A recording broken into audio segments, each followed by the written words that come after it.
আমাদের শিপের জন্য 9 কোটি টাকার তেল এখানে নেওয়া হচ্ছে, প্রায় 9 কোটি টাকা। তো আপনারা একটু কমেন্ট বক্সে জানাবেন হিসাব করে। আপনাদেরকে আমি একটু হালকা হিসেব দিই, তার আগে আপনাদেরকে একটু দেখিয়ে নিই। এটা হচ্ছে বাংকার বার্জ,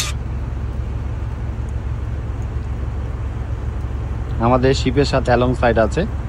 আর এই যে পাইপটা দেখছেন, এই হোস পাইপ দিয়ে আমাদের ওই ছোট শিপ থেকে, মানে বাংকার বার্জ থেকে তেল এসে আমাদের শিপের যে এখানে পাইপ আছে দেখছেন, এখান দিয়ে আমাদের ট্যাঙ্কে, তেলের ট্যাঙ্কে তেল যাচ্ছে।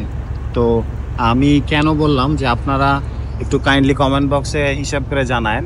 যদি ডলার রেট 121 টাকা করে হয়, আমরা total 1000 metric ton fuel oil নিব এবং প্রতি মেট্রিক টন তেলের দাম প্রায় $600 অ্যাভারেজ, এবং 200 মেট্রিক টন আমরা ডিজেল অয়েল নিব, যেটা প্রাইস প্রতি টন প্রায় অ্যাভারেজ $700 করে।